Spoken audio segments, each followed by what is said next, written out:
children, welcome back to the new class, and in this class we are learning Grammar Pinnacle for class 4th by EduRise India and by Amit Publishing House।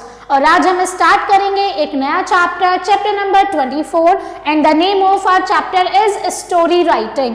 इस chapter में हम सीखेंगे कैसे हम story लिख सकते हैं, कैसे गिवन स्टोरी को हम कंप्लीट कर सकते हैं। इन द प्रीवियस क्लासेस हम सीख चुके हैं paragraph writing and picture composition. So let's start the chapter without any delay. Now you can not please everybody, तुम हर किसी को खुश नहीं कर सकते हो। Look at the pictures below, write an interesting story from the hints given below। यहाँ पर आपको एक पिक्चर दी गई है जिसमें आपको कुछ hints भी दिए गए हैं। ऑलराइट, अब इस पिक्चर से hints लेकर आपको एक स्टोरी बनानी है। तो चलिए क्रिएट करते हैं स्टोरी। तो यहाँ पर जो आप ये इमेज या पिक्चर देख रहे हैं, इस स्टोरी से, इस पिक्चर से आपको क्या हिंट मिल रहा है कि यहाँ पर एक गधा है, एक फादर है और एक सन है। अब यहाँ पर फादर ने सन को गधे पर बैठाया हुआ है, फिर यहाँ पर फादर और सन दोनों ही गधे पर बैठे हुए हैं। अब यहाँ पर केवल फादर बैठे हुए हैं। अब यहाँ पर ये क्या कर रहे हैं, गधे को लेकर जा रहे हैं। तो क्या समझ आता है, ये स्टोरी हमने सुनी हुई है कि एक गधा होता है और एक फादर और एक बेटा होता है, ठीक है। ये क्या करते हैं, गधे को अपने साथ लेकर जा रहे होते हैं। फिर रास्ते में इन्हें कुछ लोग मिलते हैं, वो क्या कहते हैं कि देखो कितने पागल हैं, जब इनके पास गधा है तो ये गधे पर बैठकर क्यों नहीं जा रहे हैं। फिर जैसे ही वो थोड़ा आगे चलते हैं तो कुछ लोग उन्हें मिलते हैं, ठीक है। अब उसने क्या करा, लोगों की बात सुनकर अपने बेटे को गधे पर बैठा दिया। अब जब कुछ लोग मिलते हैं तो वो फिर से कुछ बातें बनाते हैं। वो कहते हैं कि तुम क्यों पैदल चल रहे हो, तुम भी गधे पर बैठकर जाओ जब तुम्हारे पास गधा है। अब फादर और बेटा दोनों ही गधे पर बैठ जाते हैं। अब जैसे ही वो थोड़ा आगे चलते हैं फिर उन्हें कुछ लोग मिलते हैं, कहते हैं कितने निर्दयी लोग हैं, दोनों ही गधे पर बैठे हैं, बेचारे इनको गधे पर दया भी नहीं आ रही है। अब वो दोनों उतर जाते हैं। अब केवल फादर गधे पर बैठे हुए होते हैं और बेटा गधे को लेकर जा रहा होता है। फिर कुछ लोग मिलते हैं, कहते हैं कैसा बाप है, अपने बेटे को पैदल चलाया हुआ है और खुद गधे पर बैठा हुआ है। फिर एट द एंड वो क्या करते हैं, फिर वो गधे को अपने साथ लेकर चलते हैं, ऐसे वो बांध लेते हैं डंडे में और वो गधे को लेकर जाते हैं। फिर रास्ते में कुछ लोग मिलते हैं, फिर से वो कुछ बातें बनाते हैं, कहते हैं कितने मूर्ख लोग हैं, गधे को ऐसे कौन लेकर जाता है, इन्हें तो गधे पर बैठकर जाना चाहिए। तो जितने लोग उतनी ही बातें, आप हमेशा हर किसी को खुश नहीं कर सकते हो। ये टाइटल इसीलिए दिया गया है, आप कुछ भी काम कर लो, कैसे भी कर लो, आपसे लोग कभी भी खुश नहीं होंगे और ना ही आप सभी को खुश कर सकते हैं। बस ये छोटी सी स्टोरी है जो आपको अपने वर्ड्स में यहाँ पर डिस्क्राइब करनी है। And I hope my dear students, आप सभी ये बहुत इजीली कर सकते हैं, क्योंकि अब तो हमने स्टोरी भी समझ ली है। स्टोरी क्या है, इसका टाइटल है आप कभी भी सबको खुश नहीं कर सकते हो, जितने लोग उतनी ही बातें। ऑलराइट, तो अब तो स्टोरी भी समझ आ गई है, जल्दी से अपनी बुक्स में स्टोरी को फिल कीजिए। Now writing a sequence.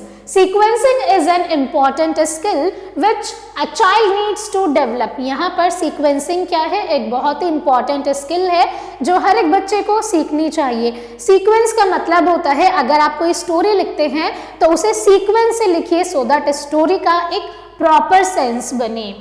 A story must be written in a correct sequence to make it meaningful। जब भी आप स्टोरी लिखते हैं तो वो सीक्वेंस में होनी चाहिए so that स्टोरी बहुत ही मीनिंगफुल रहे, वरना अगर आप पॉइंट्स आगे पीछे करेंगे तो स्टोरी का सेंस नहीं बनेगा।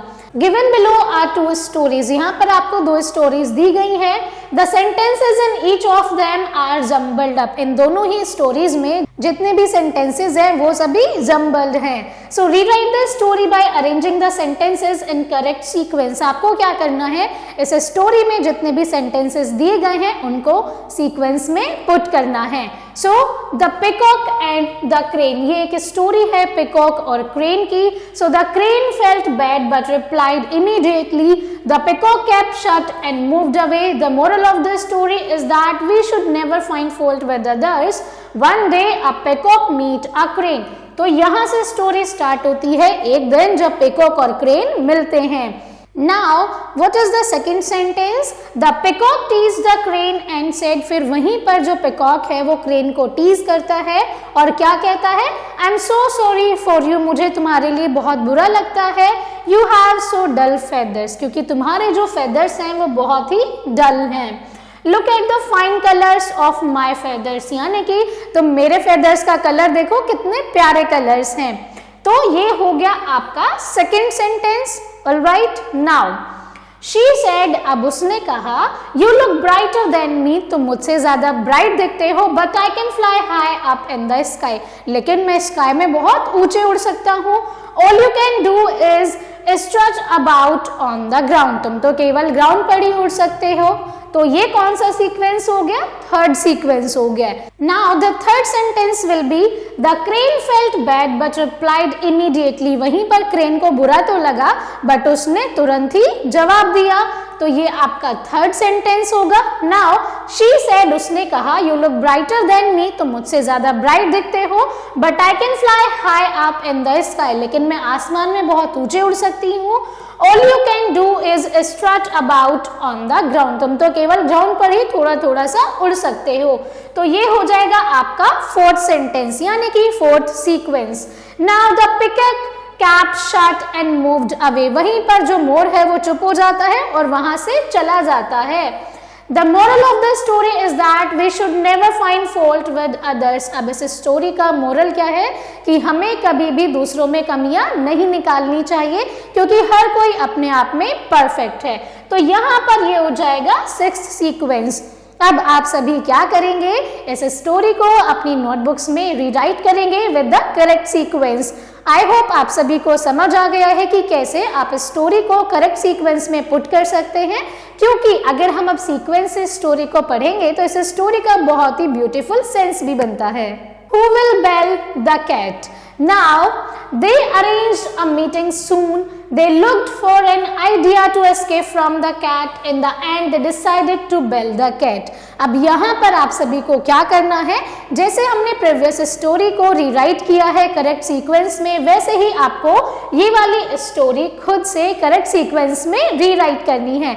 एंड आई होप आप इसे इजीली कर पाएंगे. So my dear students, that's all for today's class. I hope इस क्लास को आपने बहुत ज़्यादा एंजॉय किया है, क्योंकि इसमें हमने क्या सीखा है? Story writing. हमने देखा है कैसे हम स्टोरी के सेंटेंसेस को करेक्ट सीक्वेंस में पुट कर सकते हैं. So thank you so much for watching and learning with me. I will see you all in the next class. Till then keep learning and keep practising.